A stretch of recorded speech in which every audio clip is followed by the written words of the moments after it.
shortly. We're at 3:01 and people are waiting. We're live.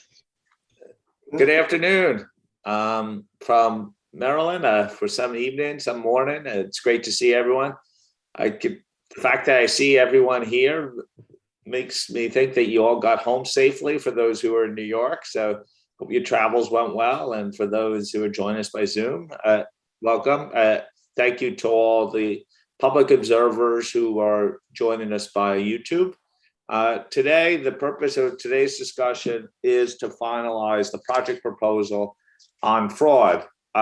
Thank you to all who've shared their thoughts and comments on the revision and then the revision of the revision. I think the team has done a great job trying to turn things around quickly and be responsive. And, trying to get the balance right is particularly important considering that this is a reflection of many, many months of cumulative decision-making at this board. So what we've tried to do is get the tone right, particularly as it relates to a few of the paragraphs that you've seen amended in the latest version. Today, I beg of you, we are at the final stage in terms of approval of the document. The time for wordsmithing has long passed, that we want to focus on only significant or fatal flaw issues in this project proposal, recognizing the project needs to go forward and that much of the substance of what will be decided is ahead of us. So I ask you, please, at this point, the pens on editorial remarks are down and just focus on the significant and major issues before we approve this document. Lynn, I'm going to call upon you for this. As you know, one other thing to say to the board is obviously I spend a lot of time just considering some of the paragraphs as it related, particularly paragraph 7 and 8, and you'll see those things. I think it brings it more in line with what we've decided over the last few months, and it was about just getting the balance right. So I'm happy to comment on it or share my rationale as the discussion goes on, but that was mainly triggered by me, but it was in my effort to be a fair reflection of our previous discussions. Lynn? Thank you very much, and good morning, everybody from New Zealand. I'd like to echo Tom's thanks to people for their inputs, and also the fact that we are now at that stage where we need to deal with the changes, only fatal flaws, and address those in this session. I'd like to start by reading into the record the changes that we have made. I know you've all read them, so bear with me. We'll then open it for any final comments by anyone, and then there'll be the approval process. So, as Tom said, the first change we made was to paragraph 7, 8, and 13, which were to clarify our position in terms of the ecosystem and the importance of the roles of others in that ecosystem and in relation to this project, and also in terms of the expectation gap, being clearer what we could and couldn't do in that regard. And I thank Tom for his input to those paragraphs. On the public interest framework, we also revised a number of the paragraphs there, which we were hoping to emphasise that those bits that are important in developing and revising standards have been included. We also responded to how those who asked questions about how we'd measure success or assess the qualitative characteristics and emphasised the judgmental nature of them. On the project proposals, on the second objective, objective B, We strengthened that to put more emphasis on the strengthening of requirements, and we also flipped the sentences to make them consistent with the others. We decided that we would not add conforming and consequential amendments as an objective, but they will, however, be important and a part of the way forward, and we have emphasised the importance in paragraphs 7 and 8. In terms of the key issues, remember there was a lot of comment in terms of the wording of those, and so we have redone all of those issues, not the substance of them, but we have clarified the wording throughout that paragraph. Also, the staff have been through and made sure that we can link all the key issues with the actions and vice versa. On the proposed actions, we made a number of changes to individual board members' comments, and most of those are self-explanatory. We also looked at the use of the words consider, enhance, and strengthen, and where we were certain we want to do something, we've been more definitive. And this is often in the bit, the introduction, which are the italics and the boxes. There are some exceptions, like where we have put explore, but generally we have used the words enhance, clarify, or strengthen in the sub-bullets to talk about the actions we're committing to. We've decided to keep non-material fraud and third-party fraud on balance. We think that they are important in some regions and particularly in developing countries. So therefore we have decided to keep them. We have deleted one piece of non-authoritative guidance. That was the one that included technology and cybercrime, and we have moved that under issue number 9, and we hope that that works. In terms of timing on NAG, just to explain that a little further, and it is in the timeline, we now have 8 pieces of non-authoritative guidance.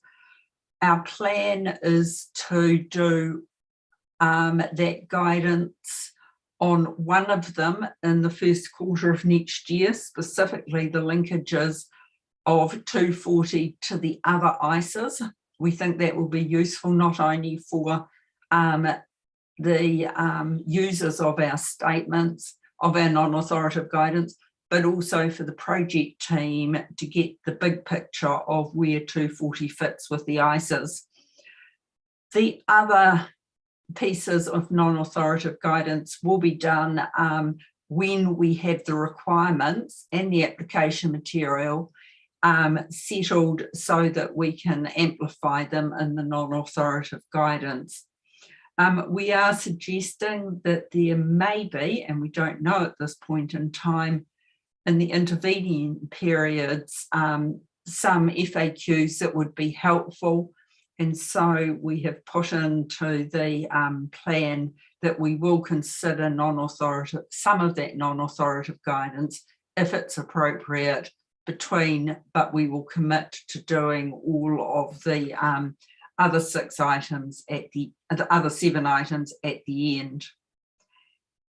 In terms of the project timeline, it's presented in half-year increments, and we are committing at this stage to our best possible that we think at this point in time. That is, of course, subject to change, and we take on board the comments that it would be good to bring anything forward we do, and we've explicitly put that into the project timeline.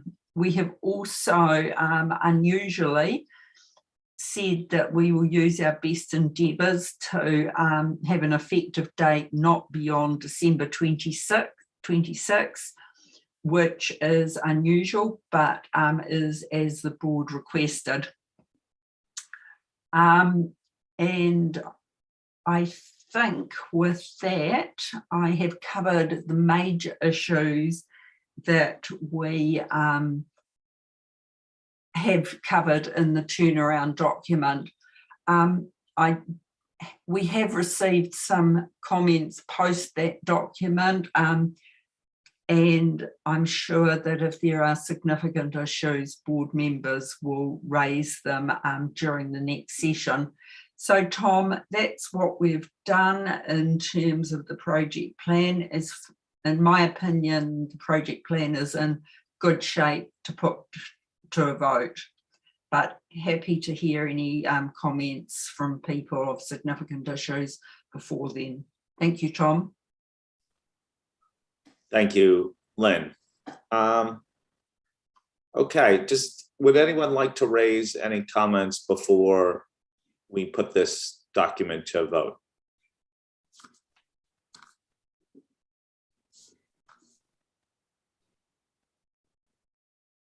Josephine. Thank you, Tom, and thanks to the working group for being so responsive to the comments. You got 370. I don't know quite how you got through them all, but you did. So really appreciate that. Really appreciate the revised. I think it's in such good shape. Just a couple of points that do worry me, if I may. On the actual section, key issues identified that will be addressed, we'd said before, so it's really probably just what I need to understand. We said before in respect to relationship between ISA 240 and other ISAs that the respondents to the discussion paper did talk about related parties and the opportunity for fraudulent activity in that space. So I was just wondering whether we could really nestle in related parties in our examples there. So I just feel like it will get forgotten. I see it is in the root cause, but I'm worried that it will get forgotten. So there was that point. And then on the fraud related audit procedures, that section looks much cleaner. Thank you for that. But I think what we've done is in consolidating some of the text from the original version in number, let me see, 5.6, where we have unpredictability of audit procedures. It implies that unpredictability of audit procedures is only in relation to fraud procedures, but that section is actually about all audit procedures. And I think they were two separate issues that were raised. So just a couple there that perhaps we need to clarify here before we finalise the document. Thank you. And would it be more efficient in this instance to respond immediately rather than wait? I think it might be, Tom. And can I ask that the staff come in as well, because keeping all this in your head is a little difficult. So if necessary, if I get this slightly wrong, Bev or Sally Ann or Hankin, please come in, or any member of the working group. Josephine, on related parties, we did consider related parties, but we looked at 550 and believe that it covers all the issues that were raised, and for that reason we explicitly didn't put it in. So we have a different view there. On the unpredictability, all of the 240 is nested in all the other ISAs, and therefore your comment on unpredictability could relate to other parts of the actions, and I don't think at this point in time we need to make any changes there. So understand your comments, Josephine, but I think we have different views on both of them. Thanks, Tom.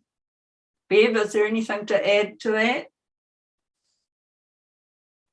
No, that's it, Lynn. Thanks. Yeah, okay. Josephine, is it just noted that you didn't suggest that they were a fatal flaw to this project proposal from your standpoint? No. Okay, thank you. Kai Uwit. Tom, thanks. Good evening from Germany. Lynn, thanks very much for the hard work. Thanks, team, and the working group. I have one, for me, important comment which relates to paragraph 19 and their paragraph H, little double I. This is the paragraph where it's written the auditor's report is not transparent enough about the auditor's fraud-related responsibilities and procedures. While some stakeholders may suggest that the auditor's report is not transparent enough about the auditor's fraud-related responsibilities and procedures, other stakeholders believe that CAM and the current descriptions of an auditor's responsibilities are transparent enough. The way little h, double I is now written, it suggests that there is a consensus among stakeholders that the auditor's report is not transparent enough, which I believe is not be the case. In my view, it is not in the public interest for a project proposal to suggest consensus among stakeholders where there isn't. Hence, little h, little double I should revert to its original wording, which stated that some stakeholders highlight this view. This is my comment. Thanks, Tom, and I give back to you. Lynn, reaction? Yeah, what you're saying is true, Kaiui. The feedback we got was we should be more definitive in this list. What you're saying, there are different views on many of these issues. Can I I'm not quite sure what to do about that one. Can we come back to that, Tom? And we'll reflect on that one. One of the things you could say, maybe that's a solution, the auditor's report in the view of many commentators is not viewed, or a large number of commentators. I don't know, Billy, if you have a comment. Yeah. Tom, I think just to go over this point, remember we went through this exercise in paragraph 19 to try and make sure that all these are statements. So I do appreciate Kaihuve's point, because to his point, when you get to paragraph 25 and action point number 27, you'll remember that's also the action point where we said that this is the one where there were really a lot of mixed views, and we will explore that. So I would not be opposed to go with Kaihuve's suggestion of just going back to the original wording, because it was a statement. The statement what? It has been highlighted by some stakeholders, or we can, if some is the problem for some people, we can take that out. But remember, this is the one where we said there isn't, I think Bev highlighted in the plenary last week, we had 8 different suggestions on how to deal with this. So I can see the disconnect that Kaihuve is referring to. Okay, I'm happy with reverting to the previous wording. Tom, we can move on. Okay. This may come back up again. I'm just flagging that right now, but Imran?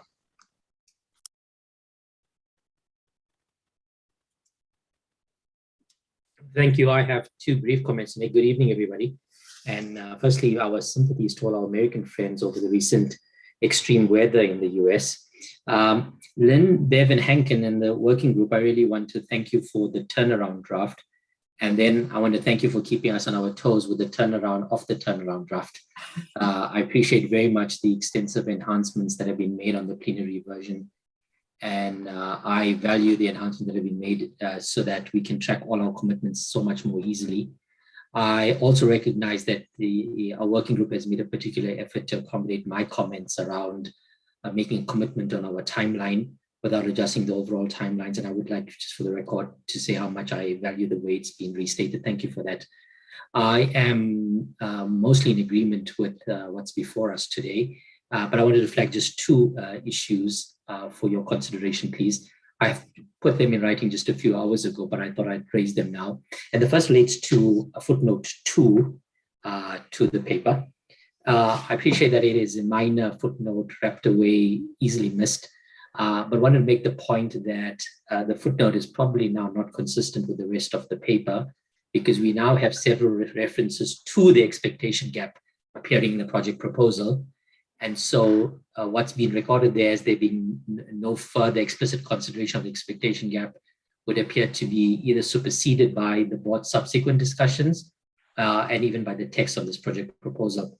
The simple fix that I'm proposing is the deletion of a portion of footnote 2, just the first part of footnote 2, so that it does not contradict the project proposal's goals. As I read the project proposal now, I understand that our board is certainly making efforts to close some portion of the gap, recognizing that there's a lot that others have to do as well to help us close the gap. So I thought that was a fair reflection of that. And then I wanted to make the point about the timing of the NAG, but of the non-authoritative guidance. But Lynn, I want to make the point that the description you've just given in your introduction really helps close the gap in my own mind as to what the commitments now mean to me. So thank you very much for that explanation. Thank you. Thank you, Imran, and thank you for putting those comments in writing. You're right, when we re-looked at footnote 2, it does need those words deleted, so we will do that.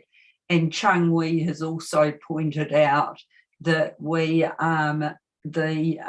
missed a comma or have an ordering issue in terms of looking like that we're going to not do in terms of engagement review. So we will change footnote 2, and if anyone needs it read out, we'll do that at the end.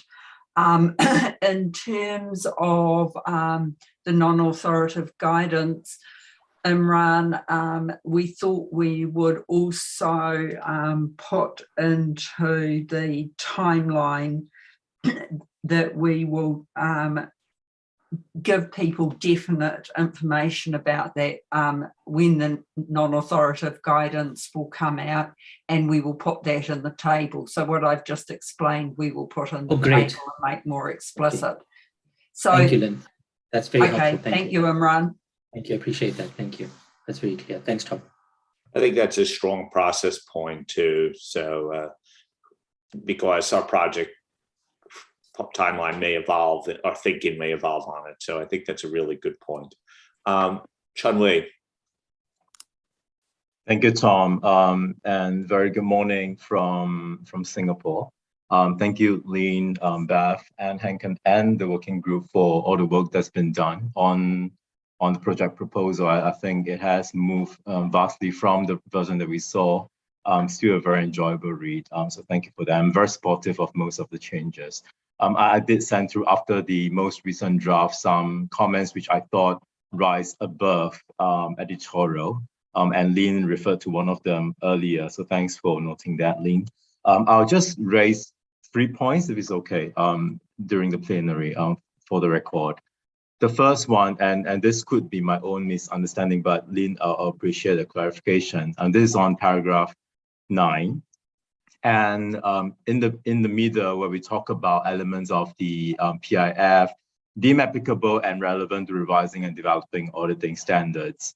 And I thought the PIF is is actually meant for development of audit related standards. So my understanding is that all elements within PRF would be applicable and relevant. So it sounds like just a wording thing, but I thought if my understanding is correct, this may be worth clarifying. So this is just on paragraph 9, Lynn. And I'll just raise 2 more points, one on the issue and one on the action. The one on issue relates to, of course, paragraph 19, and then this is F on the fraud-related audit procedures, and this is small Roman number 2. During the board discussion last week, I thought I heard others raising an important point, which is that the key issue in practice is not really about rebuttal, but how to address the presumed fraud risk adequately and effectively. And I did raise a similar point in past meetings. And I see that in the proposed action, we reflect something on that, which is critical. So that's the first bullet. And I'm very happy with that. I just thought that we need to also reflect that as an issue over here, maybe just expanding on the small Roman 2. My last point is on the action. And so this is the table under paragraph 25. And I'm referring to the one on technology, which I think is number 9. So this is the action, and the first bullet says that we are looking into application material to reflect and describe the use of technology to enable execution of fraudulent activity. And I wonder if this is a little bit too specific. In the previous wording, we I think refer to fraud risk presented by use of technology, which I think is slightly broader and allow us to accommodate other consideration, including, I think it's not just technology enabling execution of fraudulent activity, but also maybe concealment, which seem to be missing from this edit. So I would suggest we consider just reverting to the old wording or having something slightly broader. That would be all my comments for now. Thanks, Tom, and thank you, Lynn. Thank you. In terms of the public interest framework, parts of that are very clear how they fit into our work, Chung-Wee. Parts of it are not. So in the best example I can give you, in the PIF on the roles and responsibilities, it talks about the roles and responsibilities of auditors, professional accountants, and other people working in the environment. The last bit I haven't got quite right. Now, patently, we're not writing standards for professional accountants at present per se. We are doing it for auditors. So it's things like that we have gone through and said, what is relevant in terms of the way we are, in terms of our work? And it's the first part of that. So that's why we have chosen the relevant, and that's why we've worded paragraph 9 as it is. In terms of 19F,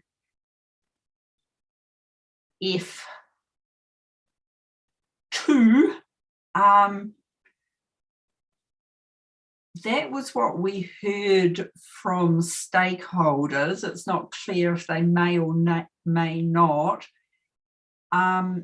So I think, in our opinion, that covers all of the points. But Bev, I might hand to you on that one. On action number 9, we were asked to make it more specific. We also put the non-authoritative guidance in there. I guess we could, the cybercrime, I guess we could take it out, but my own preference is to leave it in, because cybercrime is a significant element of fraud. So unless somebody else has a strong view that we should make it more general again, I'd prefer to leave it with cybercrime in there. So Bev, in terms of the presumption, the revenue recognition. It might help if you just clarify what words you're looking for there. Thank you, Beth. So this is on the second point that I raised on paragraph 19, right, Beth? Yep. For this one, I think I did not provide a suggested wording, but it was more around the adequate and appropriate.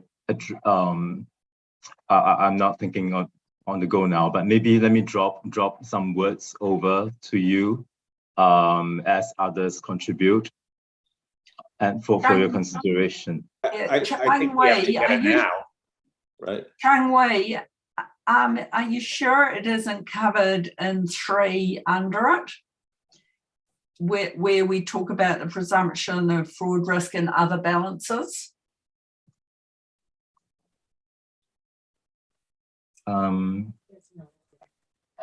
Sorry, which paragraph are you referring to again, Lynn? Sorry about that. 19F3, which you were talking about. The next one talks about the presumption of risk of fraud risk and other account balances. No, Lynn, I think that the number 3 talks about extending it to other account balances, the way I read it. But really, this is about given the presumption of fraud risk and revenue recognition, and we don't want the practitioner, and this is what we heard, that the focus has been just on rebuttal, which seems to be what number 2 is focusing on. But what we want the practitioners to focus on is to address the presumed fraud risk in revenue recognition. And as I said, in the action, the first bullet point speaks specifically to that. And I think I really like that. It's about also reflecting it in the issue itself so that they kind of speaks to each other. Because if you look at the issue, it seems like the only issue now is about the rebuttal, which is, I think, not correct and not fair. Chanwei, I'm not sure they did actually raise that specific issue. I think in us thinking about whether it was appropriate or not to rebut the presumption of fraud, that's where we split it out into 2 different action points, but they both relate to this one. It was, we'd need to go back to see that it was actually an issue that was raised, but we've never really had it in here as an issue. Okay. And I see. Explicitly. So I Tom, think maybe just to Chan, sorry, Tom, you did call on me? I assumed you were coming in to respond. Okay, yeah, that's right, yeah. So just on this point, I think, Chan, as you've indicated, the action point is very clear in terms of what we're going to do, because that is what we're going to do when we start writing the standard. Remember in paragraph 19, what we're trying to articulate is what we heard from our stakeholders. And what we heard from our stakeholders is, as we've said today, it is not clear when it may or may not be. So that's what we've heard, and we've taken what we've heard and we've put in action to that. And I'm happy that you're saying that the action is clear in terms of what we're going to do. Tom, I'd be very reluctant to change this at this late stage because I don't think we've got an evidential base to go back to it this quickly. So my suggestion is we leave it as it is at this point. I personally agree with you. Does that, Chun-Li, for the explanation, are you happy to draw? Yep, thanks, Tom, and thanks, William and Lynn and Bev. As I said, given that the action clearly reflect that if we don't think this is what we are hearing, then I'm happy to let this point go. Lynn, can I just maybe come back very quickly to the last one, which is on the action for technology. I'm not having an issue with the cybercrime. I think it's more the enable the execution of fraudulent activity vis-a-vis what we had earlier, which was the, I think it says something around the fraud risk presented by use of technology, which I thought was broader. And I'm very happy for execution of fraudulent activity and or cybercrime to be an example under that. So the example I raised was, for example, concealment of fraudulent activity given the use of technology. I think that is slightly different from execution, and that's just one example. Bev, can you see if we can word something up in that regard, and if it works, and we'll come back to you on that. Okay. Okay. Thank you.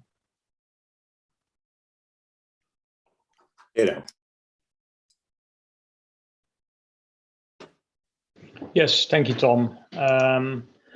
I have a few comments that are not necessarily fundamentally flawed, and then a couple of things that I think are yeah, probably a little bit erroneous in the document, and I'll point them out to you. First of all, thanks very much for the turnaround and the additional turnaround, or maybe not turnaround, but additional additions to it. I must say, I was quite encouraged by putting a little bit more emphasis on the fact that the fraud topic can only be effectively resolved when the entire ecosystem plays its part.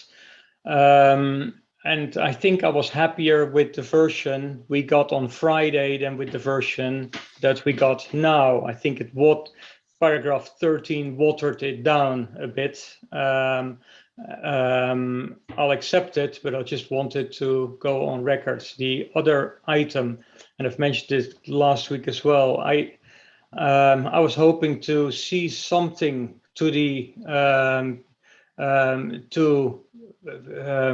I believe the board's thinking that 240 was not fundamentally broken somewhere in section 5, and there seemed to be acknowledgement last week in the board when I raised this that it wasn't fundamentally broken. I was hoping to see that somewhere in the document. I didn't, and I guess my comment in respect of encouraging others, it's somewhere in there, but you need to really find it. Anyway, I'll leave that as it may. Maybe a little bit more theoretical, if I can turn your attention to 19C II, where we talk about the responsibility of the auditor to obtain appropriate audit evidence about fraud. I don't think that's the responsibility of the auditor. The auditor has the responsibility to obtain sufficient and appropriate audit evidence to address the assessed risk of material misstatement due to fraud. So I would hence I'm pointing that out to you. Then in respect of the tables under 3. Peter, before you go on, I missed that reference. It was 19C II. Thank you. Apologies. Do you want me to read the sentence out again? No, I've got it. I just wasn't absolutely sure which one you're referring to. Okay. I've got it now. Thanks. All righty. Then in 25.3, the second bullet that starts with consider how scalability. It says by taking into account the nature and circumstances of all entities to have access to such specialized skills. I don't think it's entities that need to have access to those skills. I think it's auditors that need to have access to those skills. And in this case, auditors of LCEs rather than entities. See, yeah, there's this, yeah, that I'll let that slide. That as well. Right, I think that was, yeah, no, that's, I think theoretically, those two comments more from a content point of view, and I've for the record, yeah, presented my areas where I think the proposal could have been strengthened, but those are not fatal flaws. Thank you very much. Okay. Well, I'll note the first point for the record. I think I've given my perception, which is slightly counter to yours, but I thought it's also the board's point of view. But your points are noted. I'll allow Lynn to respond to your other 2 points. Yeah, and just commenting on the first, I mean, we all have our own preferences. I think where we've settled is fine. A bit of it is geography, a bit of it is addition. But thank you for those comments. It wouldn't be normal for us to put in a project proposal that the standard isn't fundamentally flawed. Although I agreed with you, Edo, it's not something we'd usually put in writing, and I hope it comes through in the actions we're proposing that there are still enormous parts of 240 that will stand after the revisions. In terms of 19C2,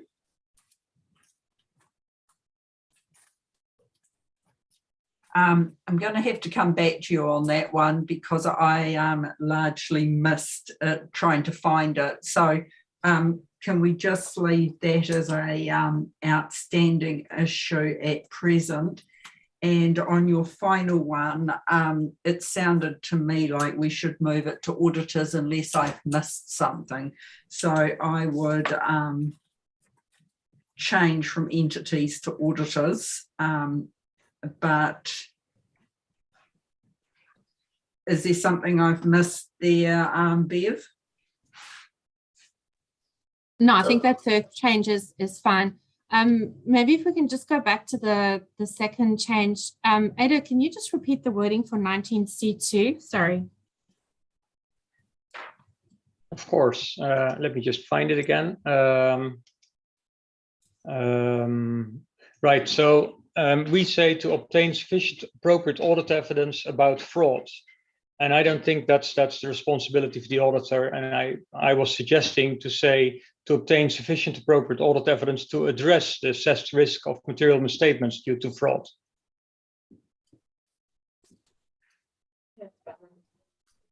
Any reaction to that? Philly, you wanted to come in here?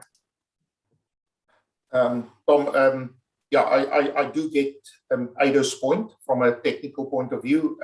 We can go with Ado's wording. I also thought that we could change it to, if I just read the latter part of that sentence in brackets, is do not relieve the auditor of the responsibility to appropriately respond to the assessed risk of material misstatement due to fraud. Because here we are talking about ISO 330, we are talking about responding to assessed risk of material misstatement due to fraud. Because I do agree with Ado, to obtain audited evidence about fraud would be misinterpreted. Ado, do you have a reaction to Billy's articulation?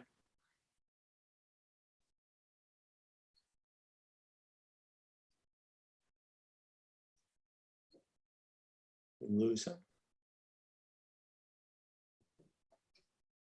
Any other reaction to what Billy read out? People are nodding their heads. I think it's fine. I think we may have lost his connection. Okay. Well, can I maybe just for Bev that is trying to keep a record of all these things, maybe just then repeat the wording? Yes, please. Okay, so the latter part of that sentence will read, do not relieve the auditor of the responsibility to appropriately respond to the assessed risk of material misstatement due to fraud. Okay, everyone content with that proposed change? I think we're technically correct. Okay. By the way, at the end, the agreed upon changes, we'll read them out for the record. I think that's appropriate. Eric. Thanks very much, Tom, and thanks, Lynn. Very comprehensive project proposal. I'm very supportive. I only wanted to raise a couple of points. The first is continuing the discussion of that paragraph 19C little 2. The point of that issue is that auditors are inappropriately relying on written representations, and that there is a need for clarity that written representations do not relieve the auditor of the responsibility. But when I look at the action points, the action says, which is in B8, it says, consider enhancing and clarifying the requirements by extending the existing written representations on fraud.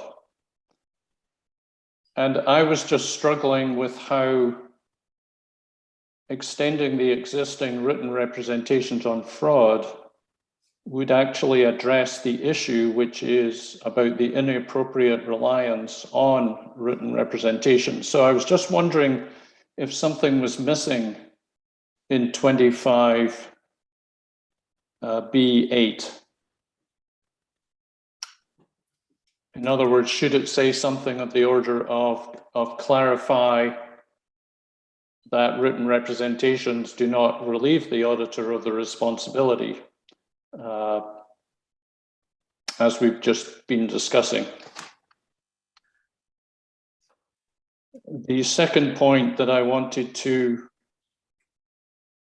mention is in the paper we talk about the enhancing the communications with those charged with governance. And in the second sub-bullet under the first major bullet, which is in D27, the bullet says requiring that the auditor assess whether the remediation measures taken by management are appropriate. And I had two comments on that. First of all, I didn't really understand what this point has to do with communications with those charged with governance. It seemed to be more an audit effort requirement as opposed to a communication requirement. And I was also just a bit surprised that it starts with requiring that the auditor assess, because I thought we were making efforts to eliminate specific requirements in the project proposal and focusing on, instead in allowing the task force to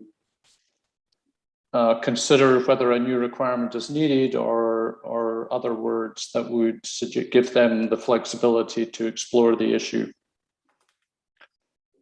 So those were the 2 points that I wanted to raise, but otherwise I thought it was a great project proposal. Thank you. Okay. Thank you. Listening to your logic on extending, I think you're probably right, Eric, without a late spot. So I think we need to think of a new word. Did you have a better word than extending, Eric?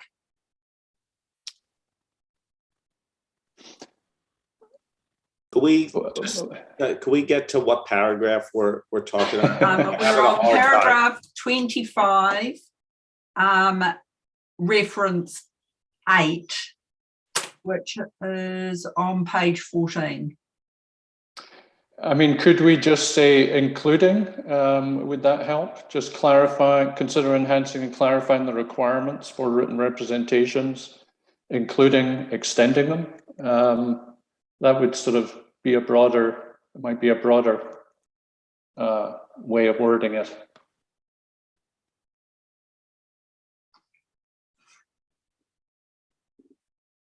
Would be, but it still leaves you with the same issue, which is extending when the issue is that we're putting too much reliance on it.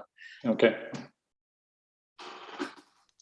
How about what's another word for reconsidering or thinking about?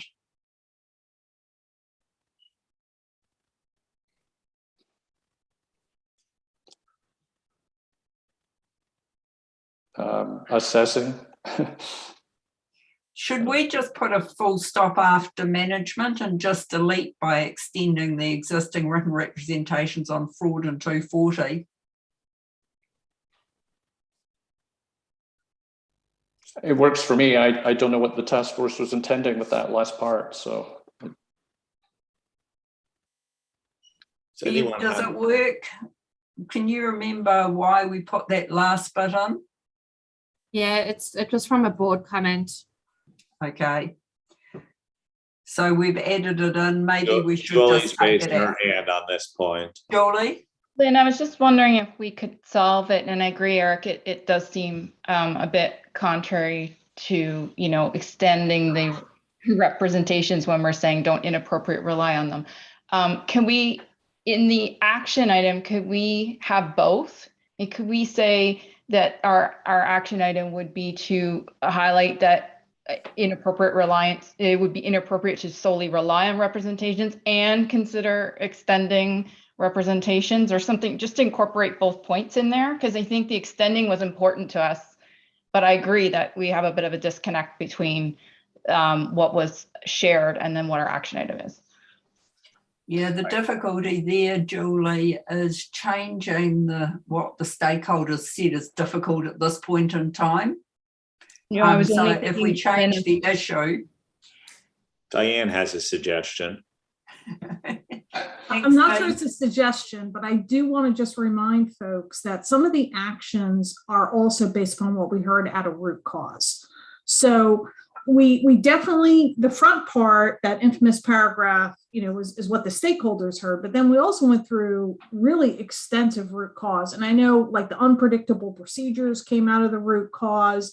This discussion about what exactly is in those rep letters, is it boilerplate, is it specific, came, I think there was something in root cause. So I just want to clarify that we may have actions that are coming out of just knowledge we gained from all the stuff we did above and beyond what those initial stakeholders said, right? So, saying that, I go back to what Julie was saying, and that's what I was thinking is, could we have it as a twofer, which says we want to consider enhancing and clarifying representations, and we also want to provide guidance to, these are not the right words, to essentially emphasize that relying solely on representation letters is not sufficient to address the risk of fraud.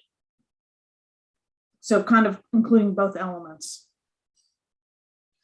Yeah, I think what everybody is saying works okay without those words by extending the existing written representations on fraud.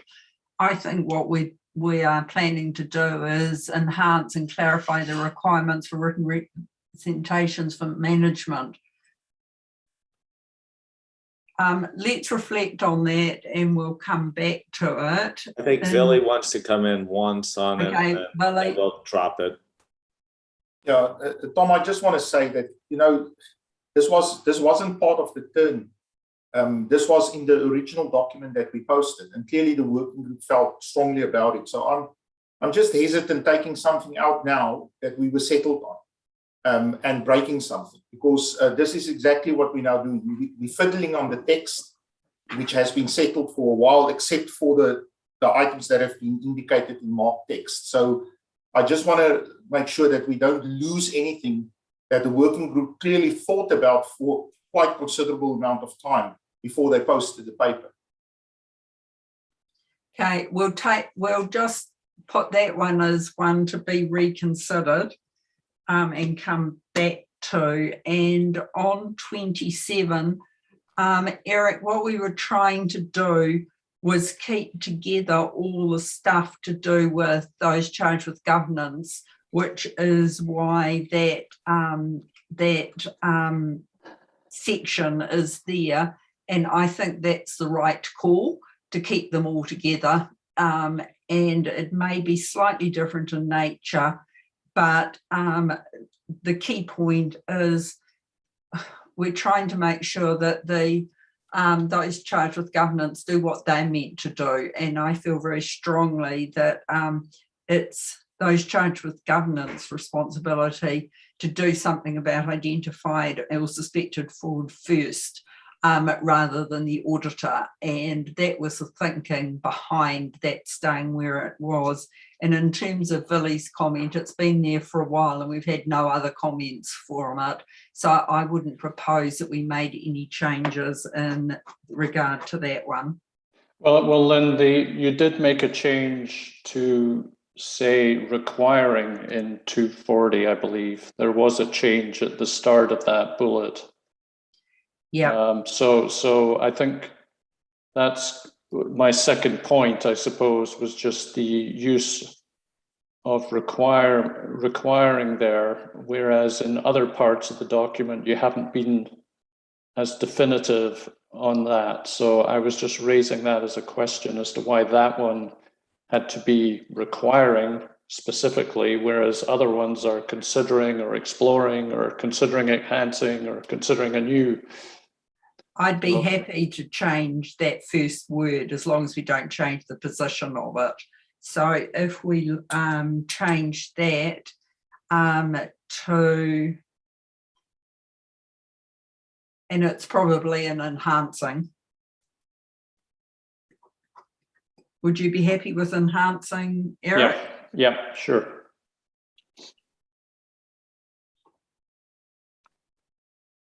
Just to be clear, it would be, what are we enhancing then?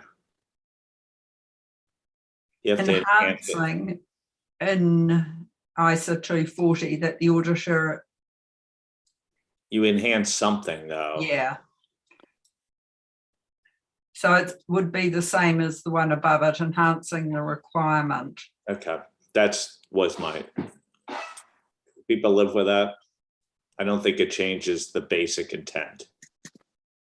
See, that's why I'm a little worried, and onto Billy's point earlier, I'm worried about dropping things that may change unintentionally the basic intent. And trust me, people will read, compare the document and wonder why we've dropped something in a meeting. So, okay. I agree entirely, Tom. We'll so let's just continue at present. Okay. Wendy. Thank you, Tom, and thank you to the working group. You did a great job synthesizing many comments. I don't have any fatal flaws. I just want to come in on 2 points. I understand the changes this morning to 7, 8, and 13, but it caused me to reflect on whether or not the paragraph. Is anyone else having difficulty hearing Wendy? Oh, Yes, I am. Yeah. Oh, I thought I fixed that. Sound a little remote. How about now? No. Sorry, that's not an improvement.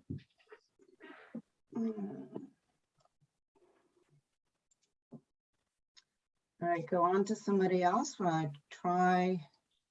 Okay, I want to return to the point that Kaiue raised earlier. I actually think there's a middle way from where reversion to where we landed. And, Billy and I were talking about it. I think Julie also contacted me. She has a suggestion. One of the possibilities that I would say would be a number of stakeholders highlighted that the auditor's report and continue as the current statement. But maybe Julie, you have another articulation on that. Yes, Tom, and I was somewhat uncomfortable where we ended that conversation because I think that we could probably apply that qualifier to almost all of these bullets. And I think when we do it to the one, it sort of opens up the floodgates to say, well, every stakeholder didn't tell us about each one of these. I mean, there was a variety of what we heard. So my preference would be to largely keep it as it is in the turnaround, but we could say the auditor's report may not be transparent enough. And that would be consistent with some of the other bullets in which we've written it in that way.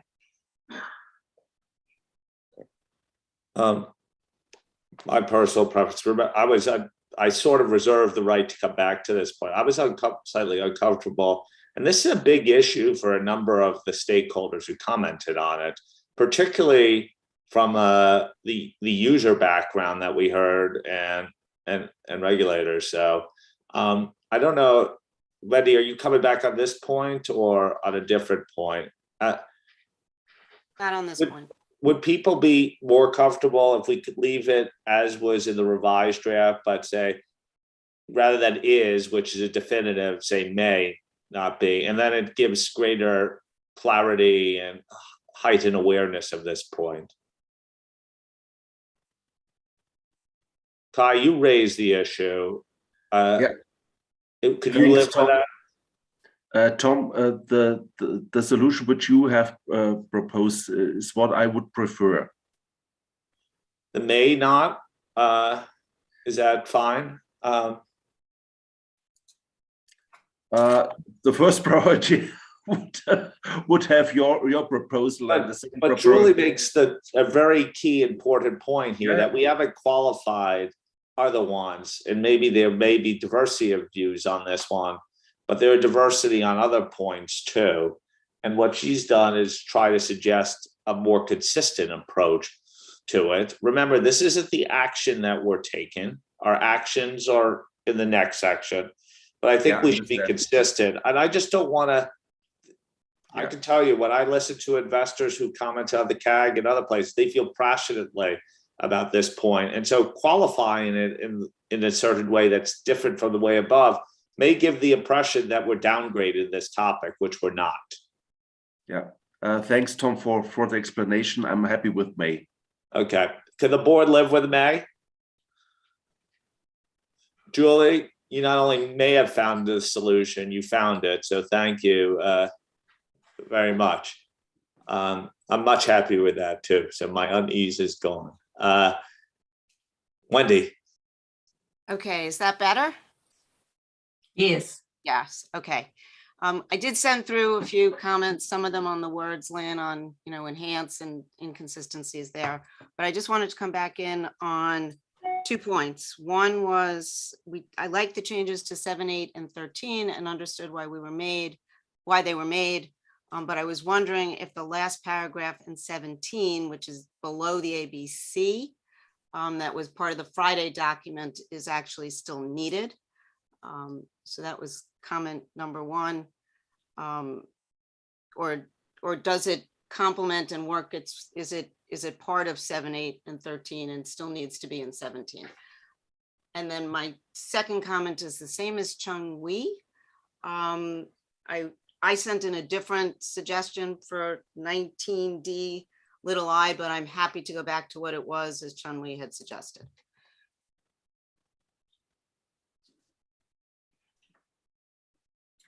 Okay, the bottom of 17 was put in just to reinforce the judgment area. That was the purpose of that. We'll be leaving.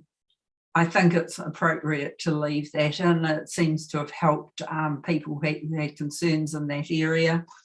And 19D1, I'm just going to get to.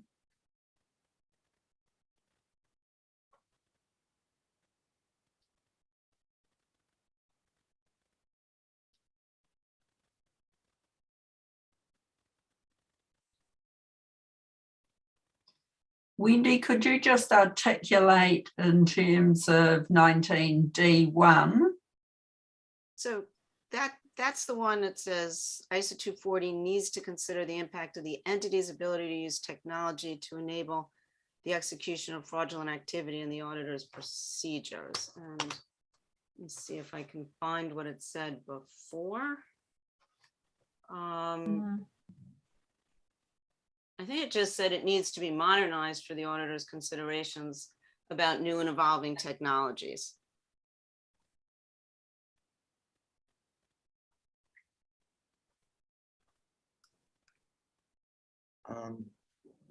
Is this again, this is a little drafting on the fly. Is this a major issue for you, Wendy? I think we switched. Is this the one where we switched? This is the one where we divided it between two parts. One was Yeah. entity-based, one was audit-based. Right. Sorry, was this not your change, Chun-Wei? Sorry, Tom, can I come in quickly? Yes. Yeah. So I raised the point at the action, but Wendy is right. So this is at the issues part. If we make that reflection and make that edit at the action, I think we can just push through the same change over here as well to make it broader.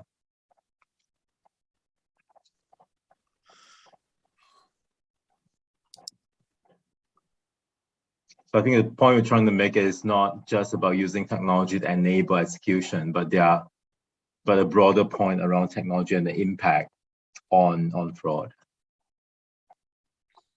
Well, I Which just is want to make sure. does. I want to make sure that, remember, this is what we've heard. So it may be what we heard. I just want to make sure it's backed by our evidence base, and that a change right now. And I think that the 2 points we've written there, adequate, appropriately reflect what we've heard. Right. So I think we should be cautious here.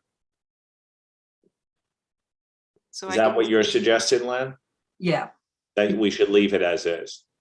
I am suggesting that. They've been carefully worded, and I think you have to see them as two sides of a coin, and they're important to have there. So, but Len had something he wanted to contribute, I think, Tom. I think when he heard what we were saying, that we would leave it, he took his hand down. Okay, we'll take that as agreement. So I just want to be very careful about unintended consequences here. Not to say it was wrong, but this language has been been thought through over time. And I just don't want to draft on the fly if it's not a fatal flaw. So this was it was new language from Friday. Yeah, okay. So anyone? I don't like the word execution, but if we change it in the back, I'm more comfortable. So would it be fine to remove? It seems to me that it would be fine to just say to enable fraudulent activity. It's a little bit awkward as written, and what I proposed is a little too long as I read it now, but if we could just strike that, I'd be fine. So you like just to say you want to just delete the execution of, Yes. right? So enable fraudulent activity. Seems like it's a more concise articulation. Doesn't seem to change anything. Is that too much drafted on the fly? Are we changing anything there? I don't think so. Okay. That's it. Thank you. Okay. So if you're like me, you like to know what the score is at the end of a sporting event. I'd like to know what we've agreed. And I think it's only appropriate for the public record to reflect what we've agreed before we go to a vote. So it might be useful, Bev, I think you've been taking careful notes of any changes that we've made since this draft, and it might be useful for you to read them out, and then we could agree whether that's what was said and then move on forward from there. Is that sound, Lynn, are you comfortable with that? Yeah, Tom, we've just got one that I said we'd come back to. So just with that proviso, yeah, I think we've got about 9, Bev. So we'll see if we have the same number. I hope so. Sorry, I'm going to give it a go. So the first one that I have is footnote 2. And in footnote 2, I'm just going to read footnote 2. So there were matters discussed with the board where no further action has been proposed within this project proposal, including no further explicit consideration of, and we're going to remove the expectation gap and. So it'll be explicit consideration of suspicious mindset and no changes to the definition of fraud, and 4 engagement quality reviews. So that's revised footnote 2. The next change I have is in paragraph 19. So it's 19C little 2. And I'm just going to read the revised paragraph. So this is Villy's words. So the auditor is inappropriately relying on written representations provided by management addressing fraud in the entity, i.e. clarity is needed that written representations do not relieve the,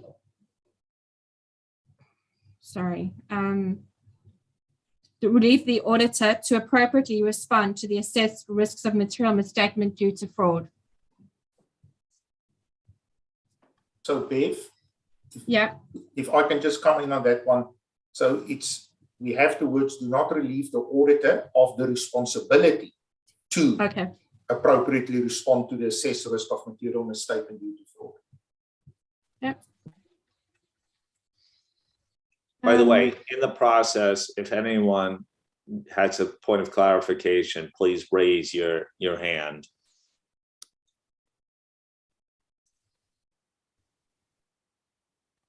Then the next one I have,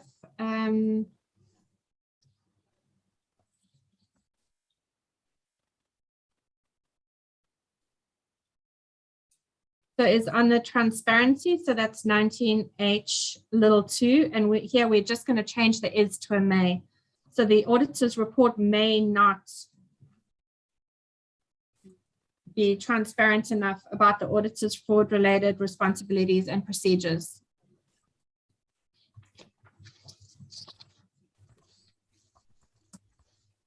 And we're moving into paragraph 25. So in 25, number 3, requirements and application material for specialized skills. In the second dark bullet point, which is about the scalability, we're going to change the entities in there to auditors. So by taking into account the nature and circumstances of the auditors to have access to such specialized skills, in particular less complex entities. Then we have number 8.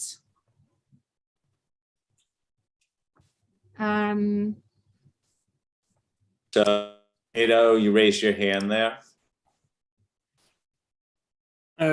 Yes, thank you, Tom.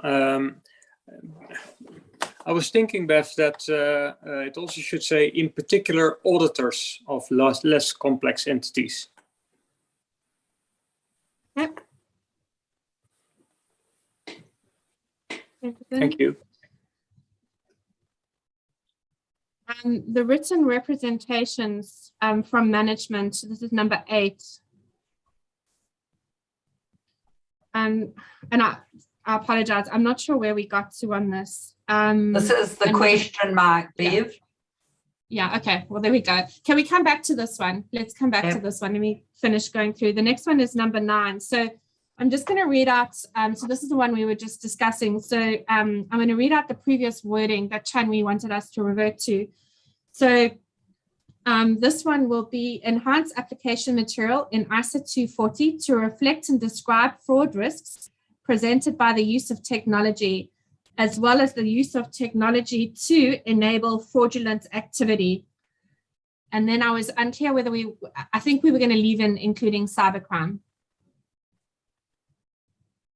So should I read that again? So it would be enhance application material in ISA 240 to reflect and describe fraud risk presented by use of technology, as well as the auditor's use of technology to, not the auditor, as well as the use of technology to enable fraudulent activity, including cybercrime. There's no auditors in there. One more time, please. Okay, sorry. I'll get it right, 3rd time around. Enhance application material in ISA 240 to reflect and describe fraud risks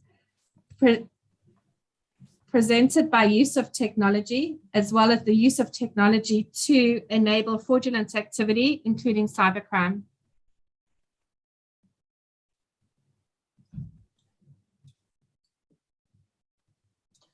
I don't see any hands. Tom? Yeah.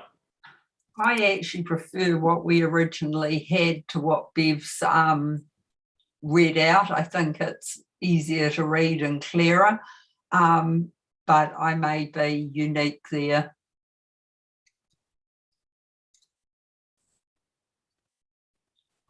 Yeah. Wendy, do you raise your hand? Diane, and then Wendy. I go in order.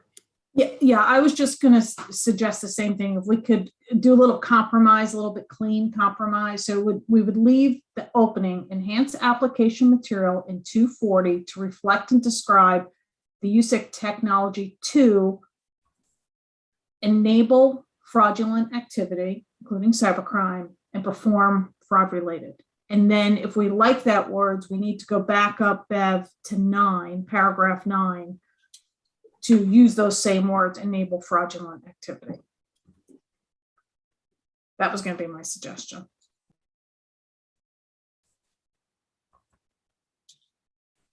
Nice.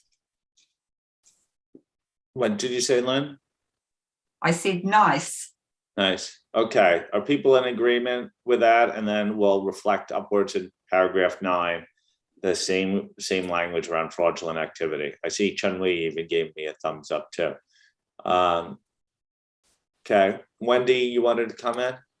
Yeah, is it 9 or 19? Both. We'll reflect one up to the other. So we would remove that, the execution of that you didn't like from 19D1. Yeah, thank you. And the next change I have is in 27. So paragraph. So it's in the big box, which is paragraph 25.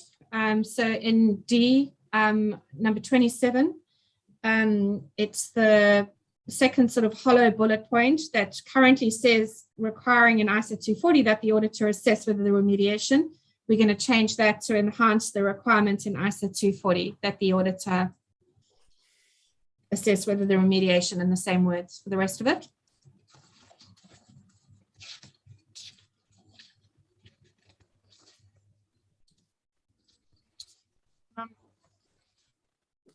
Okay.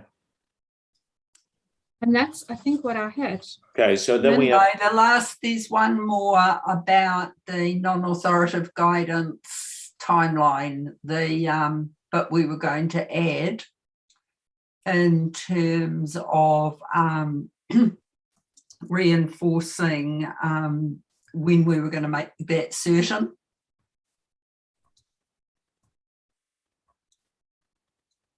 Billy. So No, Tom, deal with this point first in terms of just the non-authoritative guidance. That's fine. Okay, thank you. So we're going to add a footnote to H2 2023. I'll have to, Lynn, I haven't put words together, sorry. Okay. I'll have to just put some words together maybe while you discuss the rest, and then I'll give you some words for this one. Okay, thanks. Okay. Billy, now you want to come in? Yes, Tom, maybe just one more item. We did discuss this beforehand with Lynn as well. So we got comments. So if I can take you to paragraph 19F, it's on page 7, where we have 19F is formulated at the moment as fraud-related audit procedures. So we did get the comment that that's quite odd because a lot of the other things we're talking about are also fraud-related procedures. So we did agree beforehand, and Bev already has this change, that we will make that specific fraud-related audit procedures, because we're simply expanding here and talking about specifically journal entries, presumption of fraud risk in revenue recognition, etc. And we will then just carry that change through to paragraph 25 as well. And Tom, we just have one more, which is 25.8, which is the sentence on written representations from management. And it was the one that we couldn't agree on, so we would come back to.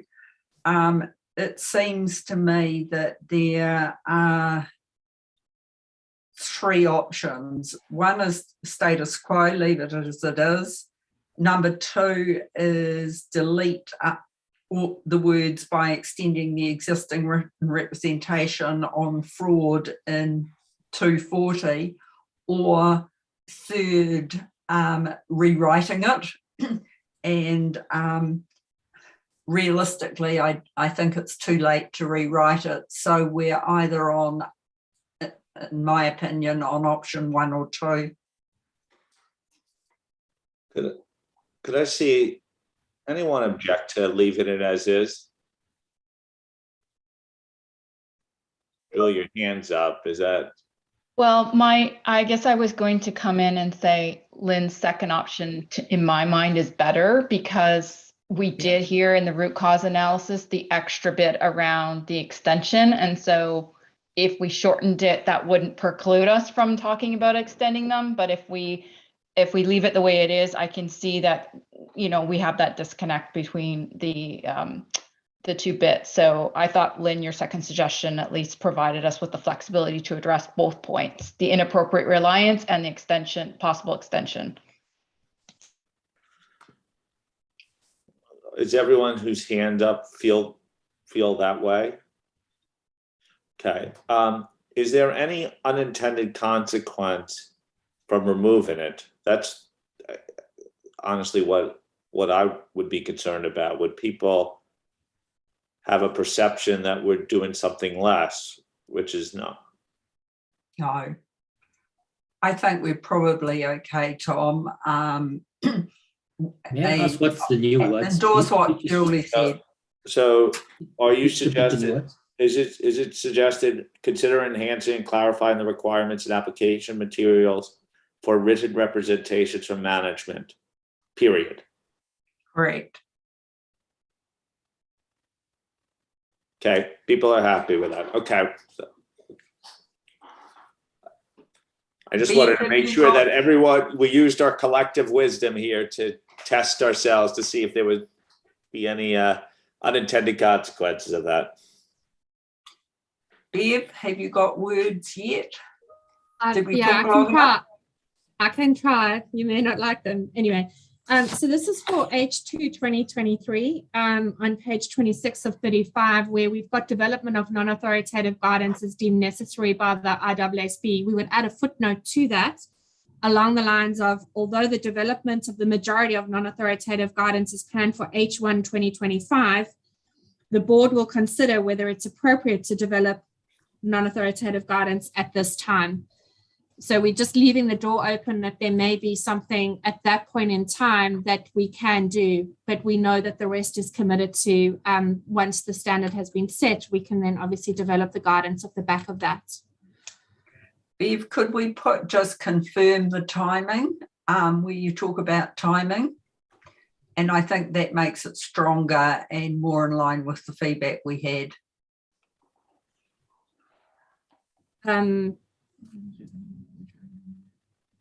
So is that, you want the words confirm the timing in there?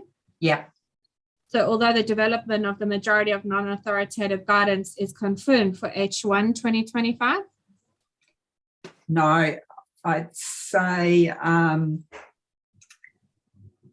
the board will confirm the timing. Okay, sorry. We need this to be read from the start. So Yeah, I'll do. Yeah, okay. So although the development of the majority of non-authoritative guidance is planned for H1 2025, the board will confirm the timing and will consider whether it's appropriate to develop non-authoritative guidance at this time. okay. Yep. Sounds good to me. Any comments, Sue? I'm just struggling a little bit with the reference to at this time. I mean, I appreciate it's difficult not seeing it written out, but I'm wondering whether at this time is relating to the 2025 date or whatever. Okay, so we can just say can consider whether to develop non-authoritative guidance in H2 2023, because that's what we're referring to. Yeah. Is that better? Okay. Okay, so what does it say now? I'm going to read the whole thing again. Although the development of the majority of non-authoritative guidance is planned for H1 2025, the board will confirm the timing and will consider whether it is appropriate to develop non-authoritative guidance in H2 2023. Okay. You fine with that? Yeah. Okay. Does everyone feel like whatever changes are being made have been read out to the public record and are certain about what's the revisions are going to be? Anyone want to comment now before I'll turn it over to Lynn just to make some concluding remarks about the totality of the paper? I see no hands. Lynn, do you want to say anything before we bring the project proposal to a vote? On behalf of the working group and the staff who've put together this project proposal, I believe that we have taken on board all the feedback we received, used the research, and I commend the project proposal to the board for approval. Okay, Veli, do you have any thoughts? No, Tom, for a project proposal, there's nothing specific further in terms of due process. I think what Lynn has highlighted is what we've also expressed in paragraph 32 of the issues paper, that we feel we are comfortable at this point to recommend that the board approves the project proposal. Okay, before we approve the project proposals, any other comments, any questions about what we're going to ultimately be approving? Okay, no comments, no questions. I suggest that this time we take a vote to approve the project proposal. I'll ask whether anyone objects to the approval of the project proposal by show of digital hands. See none. Anyone abstain from approving the project proposal? I see none. For the record, who would like to approve the project proposal as amended today?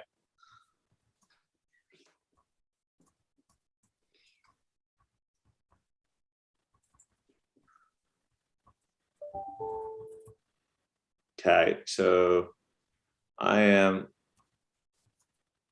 seeing we are at 18, all board members.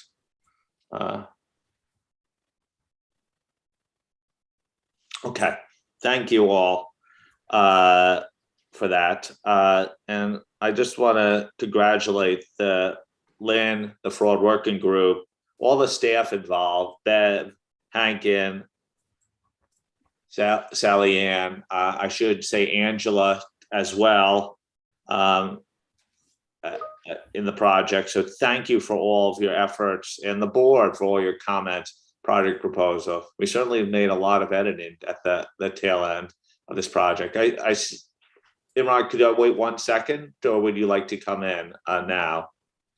Okay. And I see you, Janine, as well. I'm about to call upon you.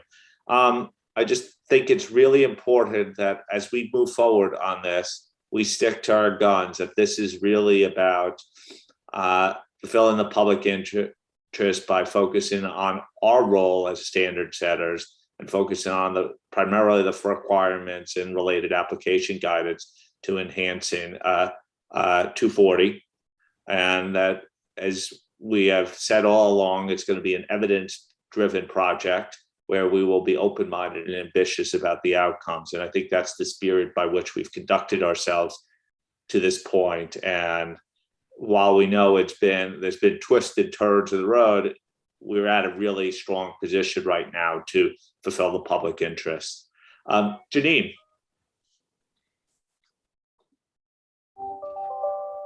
Yes, thanks, Tom. I'd like to congratulate you all with this big milestone. A lot of work has gone into this project even before this meeting, but in particular also last week and over the weekend. And I think yeah, the outcome is really good. This is a very high public interest project, high in terms of its importance.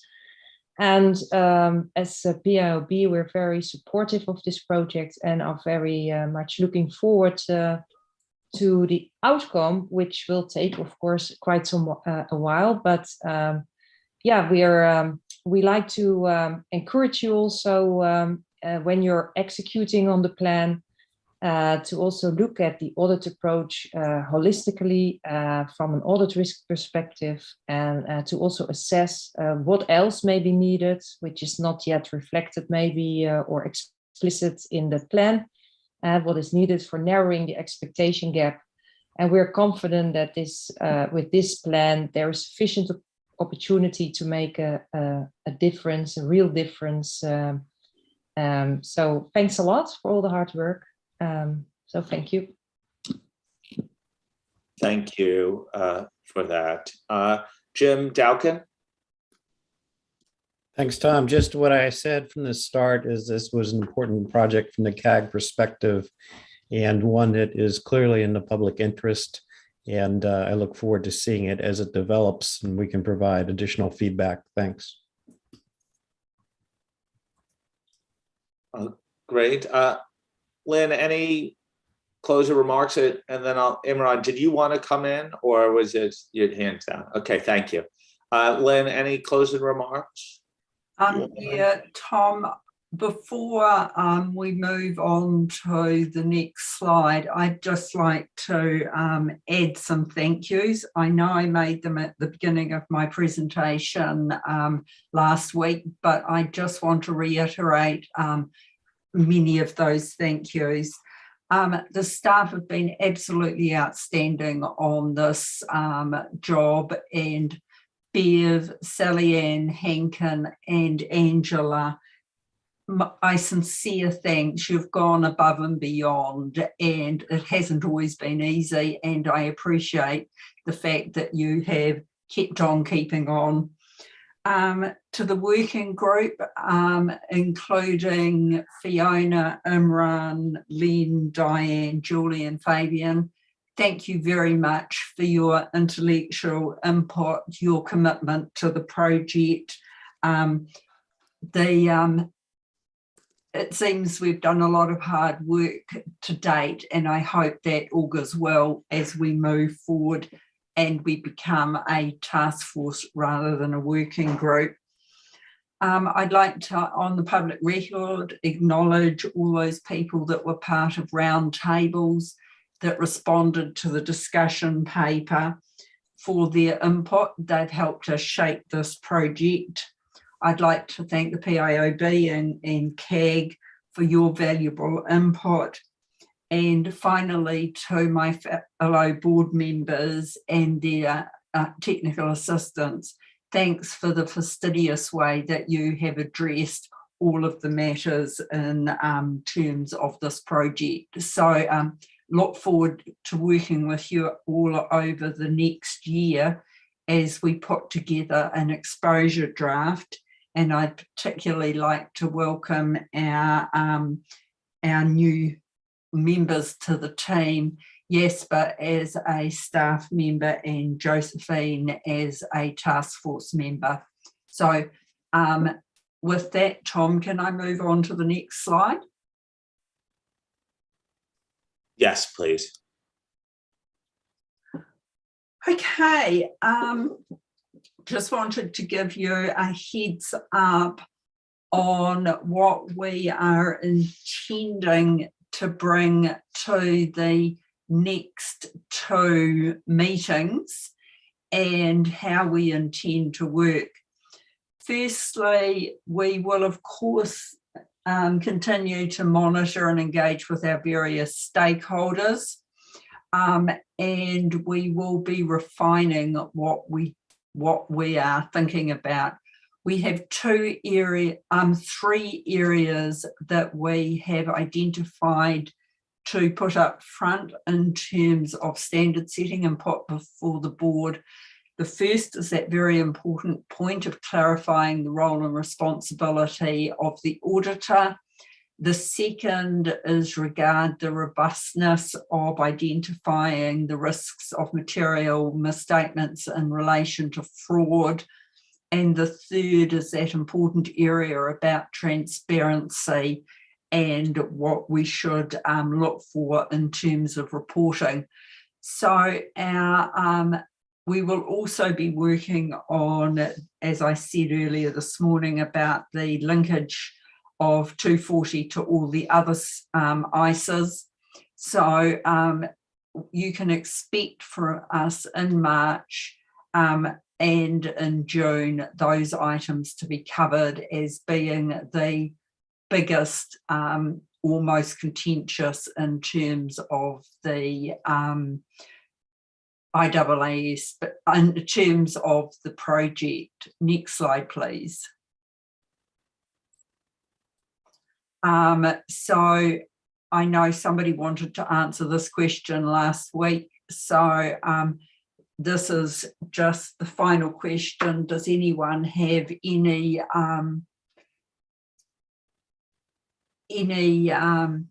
views on those items, whether they want anything different or additional for the March and June meetings?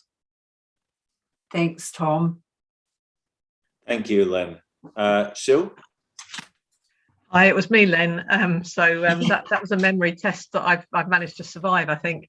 The comment I made the other day was just around journal entries, because I think that's an area that crops up in a number of areas in relation to fraud. It comes out of inspection reviews and so on. So I would sort of encourage early consideration of journal entries.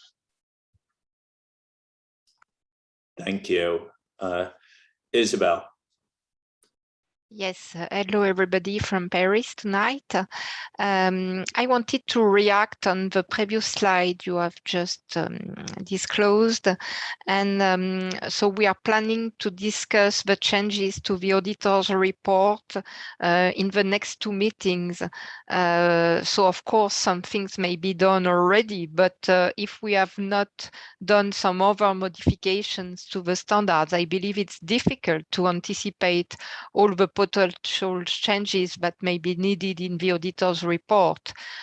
So I agree to start early, but we will not be able to close the topic of auditor's report until the last end of the project. Thank you.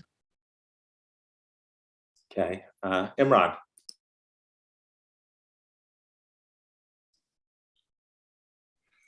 Thank you, Tom. Tom, I have not much to say about this question, particularly since I won't be here at any of those meetings being referenced, but I do have a just general point to say about what we've just concluded. At the risk of keeping you here longer than necessary, I want to make the point, Lynn, that this has been quite a journey and one that I've been intimately involved in with you, but I want to just record my appreciation about seeing how our due process came together over the life of this project, and to see the public interest issues being debated and eventually crystallizing themselves in our project proposal today is a credit to the participation of everybody, the work of the working group, the support of the staff, and that we can all unanimously vote on a conclusion that we all aligned with is really a credit to the due process in our board. So congratulations on the efforts that you led, Lynn, and I'm proud to be associated with this project proposal. Thank you. Thank you, Imran. Lynn, so do you want to react to a couple of the questions that have been raised of Sue and Isabel?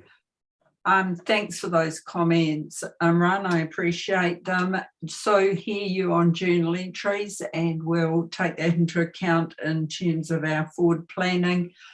Isabel, I expect us to be talking about auditor reporting at every meeting up to the ED. So it will be an evolution as we go from feedback to concepts to drafting. So that's going to be an ongoing part of our meetings in 2022.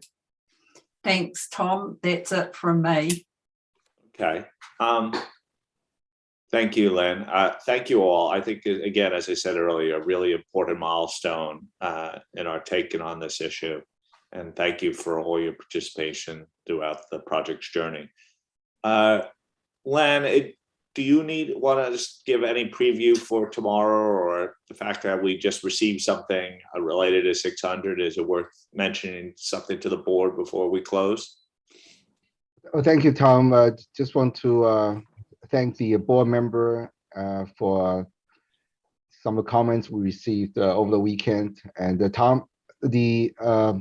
Dan and Jasper and I are still in New York, so we're looking forward to get this standard out the door. Otherwise, we'll be stuck here for forever. But we didn't receive a lot of comments over the weekend. We had one consultation over the weekend. We had a couple of board members coming with some suggestions. So I just want to go back to Tom. I think you emphasized at the beginning of this call also last week. Tomorrow looking for fatal flaw comments. I think some of the editorials and some of the non-significant comments. I think we have the task force met over the weekend, also exchanged emails earlier today. I think we spent all the time on those comments, but it's important to focus on the fatal flaw input tomorrow. Thank you, Tom. Okay, I've had some sight of the comments. I'm not sure. I think we're in pretty good shape for a fairly expeditious approval tomorrow. And I don't think we're going to be going paragraph by paragraph in great detail because of the work that's been done in advance of tomorrow's board meeting. So tomorrow we're going to seek approval of the 600 standard. Obviously, we'll welcome any major and significant comments throughout. We will also deal with my favorite topic, minutes approval, tomorrow. And so I hope you're able to sleep with that excitement coming at you. But I know I've now taken about a quarter hour more of your time than you had allocated previously according to the schedule, but I am making a prediction that you'll gain it back tomorrow with 600. So thank you very much for your meeting. Josephine, no crossed fingers. This won't require luck. It'll require appropriate board behavior. And then we'll see you tomorrow. Thank you all. Good night, everyone. Thank you. Bye.